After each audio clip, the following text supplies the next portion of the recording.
সুপ্রিয় ছাত্রছাত্রীরা, তোমরা কেমন আছো? আজকে আমি তোমাদের ক্যালকুলাসের উপরে আরেকটা ক্লাস নিব। এর আগে ক্যালকুলাসে তোমরা কি আমি তোমাদের স্কেলার গুণন, ভেক্টর গুণনের ম্যাথ করাইছি। নৌকা নদীর উপর একটা ক্লাস নিছি, নৌকা নদীর সিকিউগুলো করানো হয়েছে, কিন্তু একটা ক্লাস তোমাদের নেওয়া হয় নাই, সেটা হচ্ছে ভেক্টর ক্যালকুলাস। তোমরা তো এটা স্পষ্টভাবে জানো যে তোমরা সেকেন্ড ইয়ারে ক্যালকুলাস প্রচুর পরিমাণে করবা। এখন অনেক কলেজের সিলেবাসে ফার্স্ট ইয়ারেই ক্যালকুলাসটা করানো হয়। হ্যাঁ, এই ক্যালকুলাসের নলেজটা আমাদের ফিজিক্সে খুব দরকার। হ্যাঁ, আজকে আমরা যেটা করব ভেক্টর ক্যালকুলাস। এই কথাটার অর্থ এই না যে ভেক্টরের জন্য আলাদাই একটা ক্যালকুলাস আছে, আলাদাই রুল আছে। দেখো, আজকে বোর্ডে আমরা দেখতে পাচ্ছি যে তোমাদের আছে পদার্থবিজ্ঞান প্রথম পত্র। আজকে আমরা অধ্যায় 2-এর ভেক্টর ক্যালকুলাস করব। আমরা করব গ্রাডিয়েন্ট ডাইভারজেন্স কার্ল। আমরা গ্রাডিয়েন্ট ডাইভারজেন্স কার্ল এই জিনিসগুলা সম্পর্কে তথ্য নিব এবং আমরা অনেকগুলা ম্যাথ করার চেষ্টা করব। তোমরা খেয়াল করছো যে আমাদের ভেক্টর ক্যালকুলাসে দুইটা জিনিস নিয়ে বেশ আলাপ করা হয়েছে। একটা হলো ডিফারেন্সিয়েশান, আরেকটা হচ্ছে তোমার ইন্টিগ্রেশন। খেয়াল করো, একটা হচ্ছে ডিফারেন্সিয়েশান, আরেকটা হচ্ছে তোমার ইন্টিগ্রেশন। এখন এই কথাটার অর্থ না যে আমাদের ডিফারেন্সিয়েশানে ভেক্টরে আলাদা রুল, ইন্টিগ্রেশনে আলাদা রুল। বরং আমি এখন তোমাদেরকে যে ডিফারেন্সিয়েশনে যে নর্মাল রুলটা আছে সেটা একটুখানি করব। তোমরা সেকেন্ড ইয়ারে গেলে এটা ইজিলি অনেক কিছু শিখতে পারবা। এখন মনে হচ্ছে যে তোমাদের কাছে একটা নতুন, তার মানে এই ভেক্টর কথাটা আমাদের দরকার নাই। আমাদের হলো ক্যালকুলাস। ক্যালকুলাসের আমরা দুইটা পার্ট, একটা হলো ডিফারেন্সিয়েশন আর একটা হচ্ছে আমাদের ইন্টিগ্রেশন। তাইলে আমরা খেয়াল করো, এই ডিফারেন্সিয়েশনে যে রুলগুলো আছে সেটা আমাদের খেয়াল করো। অন্তরীকরণ, হ্যাঁ, অন্তরীকরণ। এই অন্তরীকরণে আমরা কি লিখতে পারি? খেয়াল করো, এটার একটা অপারেটর আছে। ওই অপারেটরটা কি? এই অন্তরীকরণের অপারেটরটাকে আমরা বলি d/dx। অর্থাৎ যখন আমাদের x এর ফাংশন হবে তখন আমরা লিখব d/dx। যদি আমার t এর ফাংশন হয়, t এর ফাংশন যদি আমি লিখি, t এর ফাংশন নিয়ে যদি আমি কাজ করি আমি লিখব d/dt। আমি যদি v এর ফাংশন নিয়ে কাজ করি আমি লিখব d/dv। এটা আমার একটা formula, d/dx x⁴n = nx n-1। এটা হচ্ছে আমাদের মূল ফর্মুলা, d/dx x⁴n। nটা হচ্ছে এখানে পাওয়ার, nটা হচ্ছে কি তোমার পাওয়ার। এটা তুমি ক্যালকুলাসও করবা অসংখ্য অঙ্ক। তাইলে আমাদের হচ্ছে কি d/dx x⁴n হইল আমাদের nx n-1। d/dx x⁴n nx n-1। এই ফর্মুলা দিয়ে আমরা অনেক ম্যাথ করব।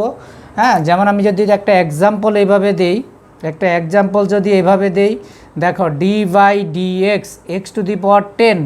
তাহলে এখানে n এর মানটা কত খেয়াল করো। তোমার n এর মানটা হচ্ছে তোমার 10। তাহলে লেখো তুমি n এর জায়গায় 10, তারপরে লেখো x, তারপরে লেখো 10-1। তাইলে তুমি লিখতে পারো 10x⁹9, 10x⁹9। এই যে একটা বেসিক আমাদের যে ধারণা, এই বেসিক ধারণাটা দিয়েই আমরা অনেকগুলা ক্যালকুলাস করতে পারবো। তারপরে খেয়াল করো, আমি যদি তোমাদের আরও একটা রুল, এগুলা ক্যালকুলাসের যে ফর্মুলাগুলা তোমরা অনেক কিছুই করবা। এটা হলো আমাদের ফর্মুলা d/dx x, এর ভ্যালু হইল তোমার 1। যদি এই রকম হয় d/dt t, এর ভ্যালু হইল তোমার 1। যদি এই রকম হয় d/dv, এর ভ্যালু হইল তোমার 1।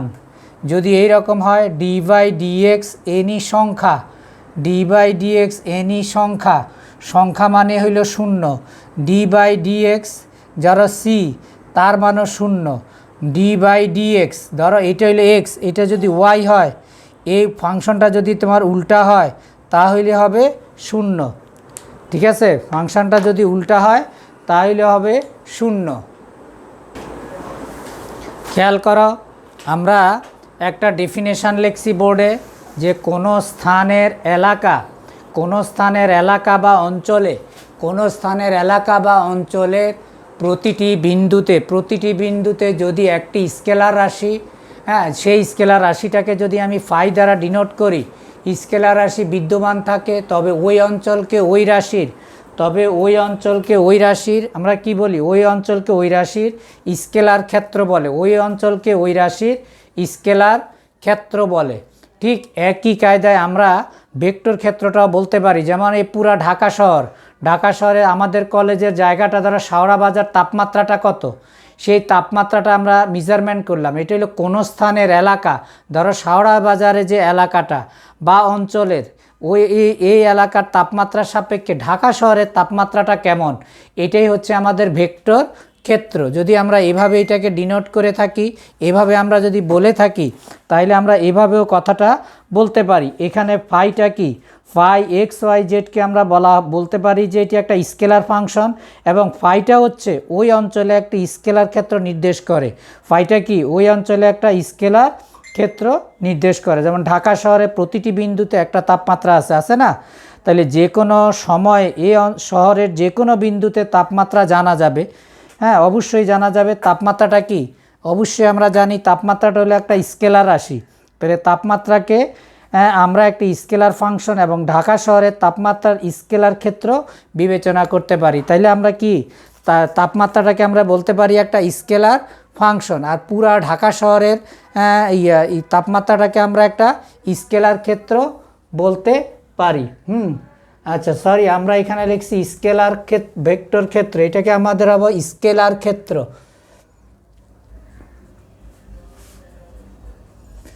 এটা হচ্ছে আমাদের একটা স্কেলার ক্ষেত্র।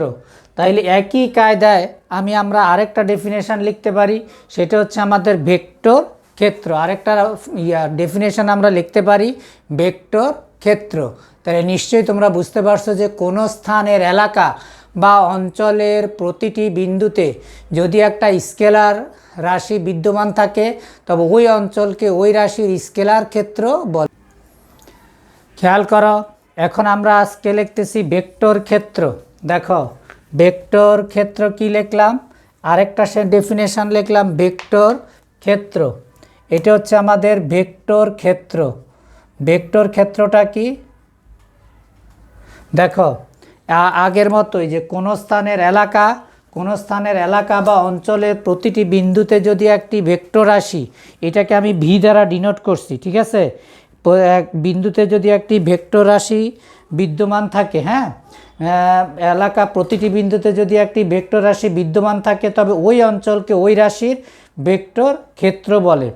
এখানে ভিকে বলা হচ্ছে কি একটি ভেক্টর ফাংশন, বিটা কি একটা ভেক্টর ফাংশন, আর বি ওই অঞ্চলে একটি ভেক্টর ক্ষেত্র নির্দেশ করে। বিকে আমরা কি বলতে পারি, বিকে বলতে পারি একটা ভেক্টর ফাংশন। এখানে ভিটা হলো কি ভেলোসিটি, বিটা কি ভেলোসিটি, বি হলো একটা ভেক্টর রাশি। বেগকে আমরা যদি একটি ভেক্টর ফাংশন এবং প্রবাহমান তরলকে বেগের ক্ষেত্র বিবেচনা করি, তবে এই ক্ষেত্রে আমরা এই কথাটা লিখতে পারি, ঠিক আছে। এই ক্ষেত্রে আমরা এই কথাটা লিখতে পারি। খেয়াল করো, এই যে আমরা ভেক্টর ভেক্টর ক্ষেত্র লিখলাম, স্কেলার ক্ষেত্র লিখলাম, তোমরা তো দেখতেই পাচ্ছ। আর তার মানে কি একটা হইলো কি স্কেলার ক্ষেত্র, আরেকটা হচ্ছে তোমার ভেক্টর ক্ষেত্র। এই স্কেলার ক্ষেত্র এবং ভেক্টর ক্ষেত্রে একটা অপারেটর আছে, যাকে নাম দিছি আমরা গ্রাডিয়েন্ট। হ্যাঁ, যার নাম দিছি আমরা গ্রাডিয়েন্ট। এটা হলো ভেক্টর অপারেটর, এটাকে আমরা বলি ভেক্টর অপারেটর। তাইলে আমরা দেখো ভেক্টর অপারেটর, ভেক্টর অপারেটর, এতক্ষণে কিন্তু আমরা ভেক্টর ক্যালকুলাসে ঢুকলাম। তাইলে দেখো ভেক্টর অপারেটরটা কি, ভেক্টর অপারেটর, হ্যাঁ, ভেক্টর অপারেটর একটি ত্রিমাত্রিক, হ্যাঁ, ভেক্টর অপারেটর। এটা আমার মতো করে আমি লিখলাম, বইতে এরকম স্পষ্টভাবে একটা ডেফিনেশন নাই। ভেক্টর অপারেটর একটি, হ্যাঁ, একটি ত্রিমাত্রিক, আমরা একটু খেয়াল করছি, ভেক্টর অপারেটর একটি ত্রিমাত্রিক ডিফারেনশিয়াল, হ্যাঁ, ত্রিমাত্রিক ডিফারেনশিয়াল, ভেক্টর অপারেটর একটি ত্রিমাত্রিক ডিফারেনশিয়াল, হ্যাঁ, ভেক্টর অপারেটর একটি ত্রিমাত্রিক ডিফারেনশিয়াল, ভেক্টর অপারেটর একটি ত্রিমাত্রিক ডিফারেনশিয়াল অপারেটর, ঠিক আছে, ত্রিমাত্রিক ডিফারেনশিয়াল অপারেটর, ঠিক আছে। ইহাকে গ্রাড চিহ্ন দ্বারা আমরা প্রকাশ করি, ইয়াকে কি দ্বারা প্রকাশ করি? গ্রাড। ইয়াকে গ্রাড চিহ্ন দ্বারা, এটাকে গ্রাড চিহ্ন দ্বারা প্রকাশ করা হয়। ঠিক আছে, এটাকে কি দ্বারা প্রকাশ করা হয়? গ্রাড চিহ্ন দ্বারা প্রকাশ করা হয়। তাহলে এটা হলো আমাদের গ্রাড, এটা হলো গ্রাড। এই গ্রাড ইকুয়াল টু আমরা লিখতে পারি del by del x I, ত্রিমাত্রিক ডিফারেন্সিয়াল ভেক্টর অপারেটর। দেখো del by del x I, del by del Y J, এটাকে আমরা লিখতে পারি ডেল বাই ডেল জেড কে। তাহলে দেখো গ্রাডকে আমরা কি লিখতে পারি? ভেক্টর ক্যালকুলাসে এইটা খুব বেশি পরিমাণ আমরা এই অপারেটরটা ব্যবহার করি। এই অপারেটর নাম হচ্ছে আমাদের ডেল। এই অপারেটর নাম হচ্ছে আমাদের ডেল। এর আগে এটাকে নাবলা নামে পরিচিত ছিল। কি নামে পরিচিত ছিল? নাবলা। এটা স্যার হ্যামিল্টন এইটা আবিষ্কার করছিল। হ্যাঁ, তাহলে এটি একটি ভেক্টর অপারেটর ডেল। তাহলে ডেল ইকুয়াল টু আমি লিখতে পারি del by del x I, del by del Y j, del by del Z k. Del by del x I, del by del Y j, del by del Z k. যদি আমরা এভাবে মনে করি যে কোনো স্থানের, হ্যাঁ, যদি আমরা এভাবে বলি যে কোনো স্থানের যে ভেক্টর অপারেটর, কোনো স্থানের বা একটা এলাকার একটা নির্দিষ্ট বিন্দুতে ফাইকে যদি একটি অন্তরীকরণযোগ্য রাশি হিসাবে আমরা সংজ্ঞায়িত করি, তখন আমরা এখানে যদি বলি ফাই, তখন আমরা ডেল ফাই এভাবে লিখতে পারি গ্রাড ফাই ইকুয়াল টু কত? Del by del x i, তারপরে দেখো del by del Y j, তারপরে দেখো del by del Z k. হ্যাঁ, এইটারে আমরা দেখো ফাই, তাইলে কত হইল? Del phi by del x i, ঠিক আছে, del phi by del Y j, তারপরে দেখো del phi by del Z k. ঠিক আছে, তাহলে দেখো এটা হলো গ্রাড ফাই, এটাকে আমরা লিখতে পারি কি? Grad phi.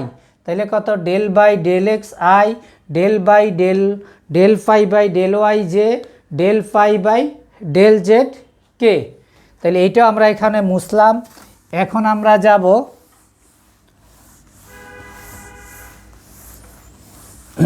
দেখো আমরা এখন যাব কিসে? ডাইভারজেন্স। আমরা যাব ডাইভারজেন্স, আমরা যাব কার্লে।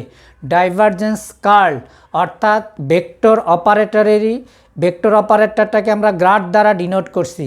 এই ভেক্টর অপারেটরটা যদি স্কেলার ফাংশনের সাথে যুক্ত হয় তখন আমরা তাকে বলি ডাইভারজেন্স, আর এটা যদি ভেক্টর ফাংশনের সাথে যুক্ত হয় তখন আমরা এটাকে বলি কার্ল। এখানে যে ডেফিনেশনগুলো এখানে দেওয়া আছে অ্যাকুরেটলি ডেফিনেশনটা ওভাবে নাই। তাহলে আমি তোমাদেরকে একটা জিনিস বললাম, একটা হলো কি? ডাইভারজেন্স। আমরা এখন যাচ্ছি কি? ডাইভারজেন্স। ঠিক আছে, এটাকে আমরা বলি ডাইভারজেন্স। ডাইভারজেন্সটা কি?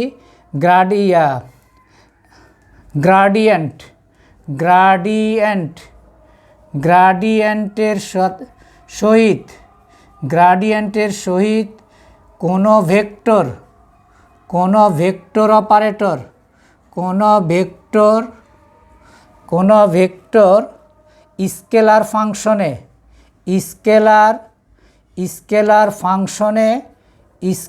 ফাংশনে হ্যাঁ, বা স্কেলার গুণনে, স্কেলার ফাংশন না বলে স্কেলার গুণন কথাটা বলি গ্রাডিয়েন্টের সাথে বা গ্রাডের সাথে।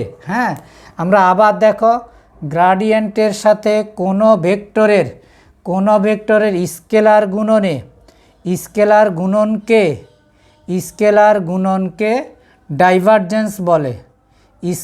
গুণনকে ডাইভারজেন্স বলে। আসলে ব্যাপারটা একদম অ্যাকুরেটলি সংজ্ঞাটা এরকম না, তা আমি তোমাদের বোঝার জন্য বললাম। যেমন ধরি এ একটা ভেক্টর, এ ইকুয়াল টু যদি আমি লিখি এ এক্স আই ত্রিমাত্রিক, a y j, a z k cap, কেমন? তাইলে আমি গ্রাড ইকুয়াল টু কত? একটু আগে লিখলাম del by del x i plus del by del Y j plus del by del Z k. তখন আমি যদি বলি ডাইভারজেন্স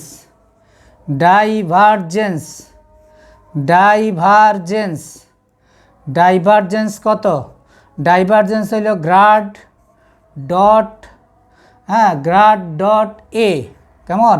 তো গ্রাড ইকুয়াল টু কত? Del by del x i plus del by del Y j plus del by del Z k, হ্যাঁ, dot আমরা লিখতে পারি a x i plus a y j plus a z কে।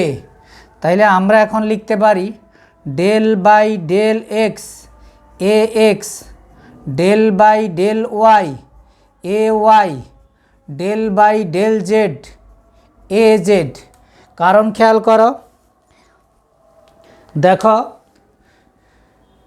সুপ্রিয় ছাত্রছাত্রীরা, আমি যেটা দেখাইলাম ডাইভারজেন্স, তাহলে গ্রাডিয়েন্টের সাথে কোনো ভেক্টর স্কেলার গুণনকে ডাইভারজেন্স সাথে কোনো ভেক্টরের হ্যাঁ, কোনো ভেক্টর রাশিরও বলতে পারো, কোনো ভেক্টর রাশির স্কেলার গুণনকে আমরা বলতে পারি ডাইভারজেন্স। এ একটা ভেক্টর, এ একটা ত্রিমাত্রিক স্থানাঙ্ক ব্যবস্থা, গ্রাড ইকুয়াল টু কত? Del by del x I, del by del Y j, del by del Z k. খেয়াল করো, ডাইভারজেন্স মানে কি?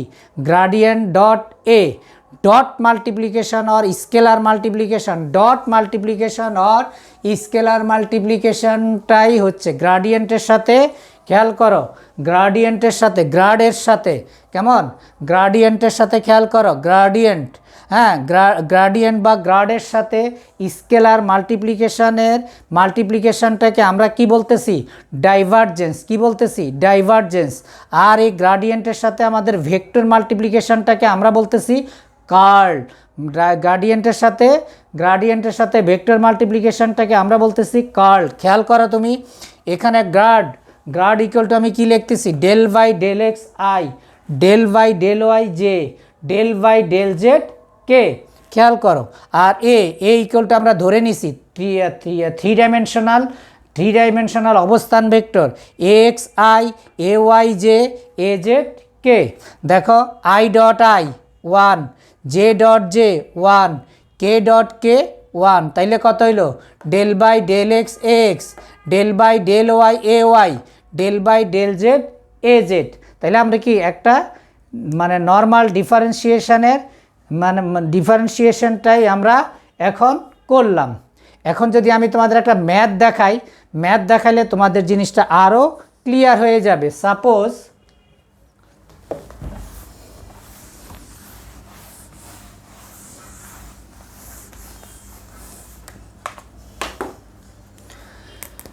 দেখো, একটা ম্যাথ দেখাইলাম, r equal to x i cap y j cap plus z k cap হলে হ্যাঁ, divergence dot R equal to কত? দেখো আমরা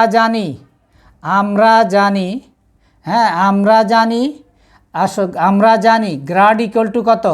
গ্রাড equal to d by D x i cap plus D by D y j cap plus D by d z k cap. আবার r equal to আমরা জানি x i cap y j cap plus z k cap. তাইলে কত হইল? Divergence মানে কি? Divergence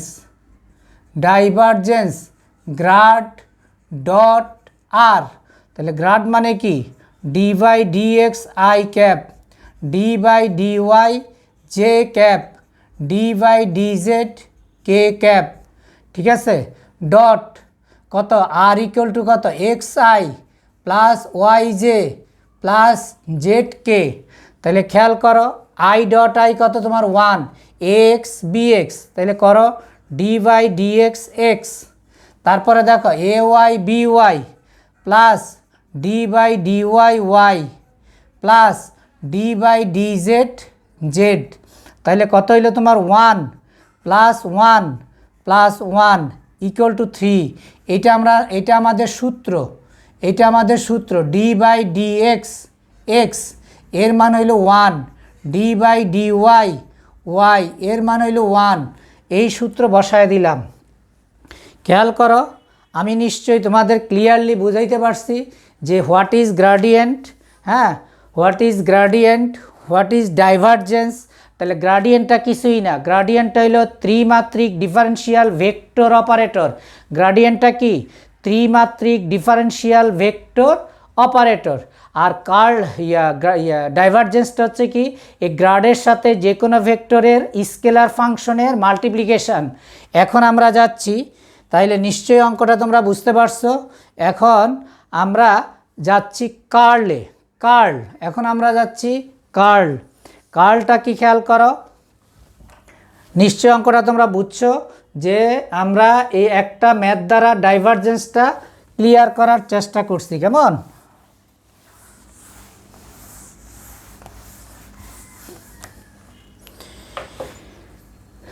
এবার আসো, এবার আসো কার্ল, এবার আসো আমাদের কার্ল। কার্ল, তাইলে কার্লটা কি? কার্লটা হইল গ্রাডিয়েন্টের সাথে, গ্রাডিয়েন্ট, গ্রাডিয়েন্টের সাথে, গ্রাডিয়েন্ট, গ্রাডিয়েন্টের সাথে যে কোনো ভেক্টরের, যে কোনো গ্রাডিয়েন্টের সাথে যে কোনো ভেক্টরের, গ্রাডিয়েন্টের সাথে যে কোনো ভেক্টরের, যে কোনো ভেক্টরের যে গ্রাডিয়েন্টের সাথে যে কোনো ভেক্টরের ভেক্টর গুণন, ভেক্টর গুণন বা ক্রস গুণনকে, ক্রস গুণনকে ভেক্টর গুণন বা ভেক্টর গুণন বা ক্রস গুণনকে কার্ল বলে। ক্রস গুণনকে কার্ল বলে, ঠিক আছে? কার্ল বলে। তার মানে কি হইল আমার? কার্ল ইকুয়াল টু আমি লিখতে পারি গ্রাড ক্রস এ। সাপোজ এ একটা ভেক্টর, এখানে আমাদের কি এ, তাইলে আমি ধরি এ ইকুয়াল টু কত? A equal to a x i cap, a y j cap, a z k cap. আবার গ্রাড, গ্রাড ইকুয়াল টু লিখতে পারি del by del x i cap, del by del Y j cap, del by del Z k cap. সবাই খেয়াল করো, তাইলে আমরা এখন যাচ্ছি কার্ল। তাইলে কার্লেরও আমরা একটা ম্যাথ করে দেখাচ্ছি। খেয়াল করো, এই কার্লটা আমরা কিভাবে দেখাইতে পারি।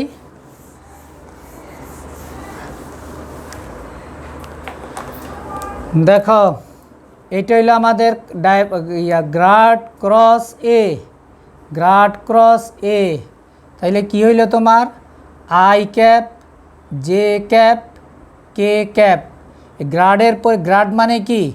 গ্রাড, গ্রাড মানে হইল del by del x i cap, del by del Y j cap, del by del Z k cap. তার মানে কত হইল? Del by del x, del by del Y, del by del z. এই যে i এর component, j এর function, k এর function. তারপরে দেখো এ ইকুয়াল টু কী ছিল?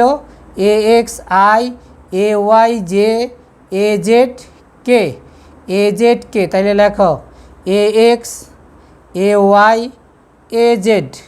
তাইলে যখন তুমি আই ক্যাপ ধরবা, আই ক্যাপ ধরলে এইটার এইটা বাদ, del by del Y, del by del z. তারপরে কত? এটা হলো এ ওয়াই, এ জেড। এটা হলো সূত্রের মাইনাস, সূত্রের minus del by del x. এটা হলো a x, del by del z. এই যে দেখো, এইটার এই সারি কলাম বাদ, এটা তোমরা নির্ণায়কে এমনিও শিখছো। তারপর হলো কে ক্যাপ, কে ক্যাপে কী হইলো? এইটার এইটা বাদ, del by del x, del by del Y. এটা হইলো তোমার এ এক্স, এটা হইলো তোমার এ ওয়াই। তাইলে কী হইলো তোমার? I cap. এটার সাথে এইটা গুণন, del by del A Z by del Y, del A Y by del Z. তারপর এলে দেখো J cap, del by del x A Z minus del by del Z A X plus K cap, del by del x A Y del by del Y A X. আমি আশা করি তোমরা এই যে ভেক্টরের গুণনের যে নিয়মকানুন, এটার সাথে এটার কিন্তু বিন্দুমাত্র কোনো প্রবলেম নাই। খেয়াল করছো?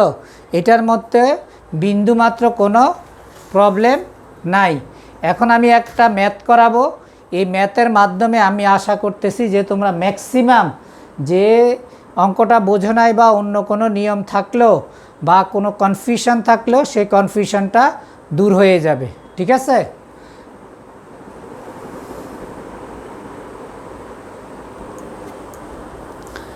আচ্ছা, আরেকটা জিনিস তোমাদের কাছে স্পষ্ট করি, যে গ্রাডিয়েন্টের সাথে যে কোনো ভেক্টর অপারেটরের যদি স্কেলার মাল্টিপ্লিকেশন বা ডট মাল্টিপ্লিকেশনের মানটা শূন্য হয়, তাহলে সেটা হচ্ছে আমাদের সলিনয়েডাল। এটা হচ্ছে আমাদের সলিনয়েডাল। যখন divergence dot R equal to শূন্য হবে, তখন তখন তখন আর আর হইল সলিনয়েডাল। সলিনয়েডাল, ঠিক আছে? আরটা কি? আরটাকে আমরা বলবো সলিনয়েডাল। আবার gradient cross grad cross R equal to হইল শূন্য হলে তখন আর একটি অঘূর্ণনশীল, আর হলো তোমার অঘূর্ণনশীল, আর হচ্ছে তোমার অঘূর্ণনশীল। তাহলে একটা হচ্ছে আমাদের সলিনয়েডাল, আর একটা হচ্ছে তোমার অঘূর্ণনশীল। এরকম একটা অঙ্ক দেখো, অবস্থান ভেক্টর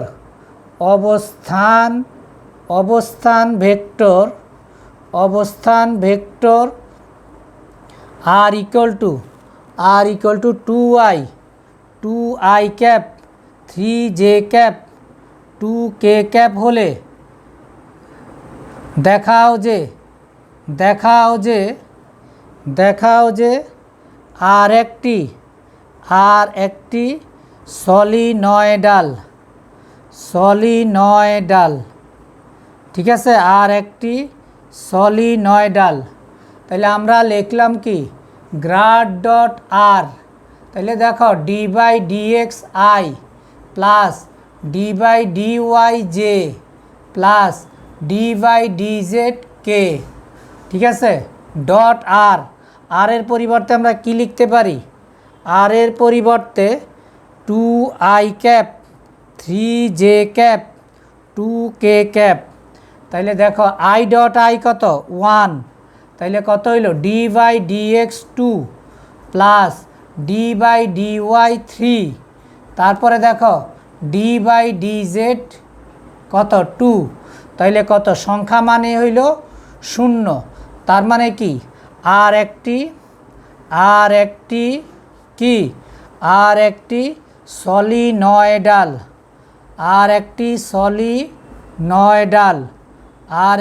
সলিনয়েডাল, ঠিক আছে? তাহলে আমরা একটা জিনিস স্পষ্টভাবে বুঝলাম যে gradient dot R equal to যদি শূন্য হয়, সেটা হচ্ছে একটা সলিনয়েডাল। ঠিক অনুরূপভাবে আমরা এইটাকে দেখতে পারি যে এটা কি আমাদের অঘূর্ণনশীল কিনা। তাহলে অঘূর্ণনশীল হইলে আমরা সেটা দেখব কি? হ্যাঁ, আমরা এটাকেও আমরা ডিফারেন্সিয়েট করেও দেখতে পারি যে কার্লের মান যদি শূন্য হয়, তাহলে সেটা হচ্ছে আমাদের অঘূর্ণনশীল। কার্লের মান যদি আমাদের শূন্য হয়, সেটা হচ্ছে আমাদের অঘূর্ণনশীল। নিশ্চয়ই তোমরা ক্লাসটা আজকে ভালোভাবেই বুঝতে পারছো যে আমাদের একটা হচ্ছে ডাইভারজেন্স, আর একটা হচ্ছে আমাদের কার্ল। আমি আজকে ডাইভারজেন্স এবং কার্ল নিয়ে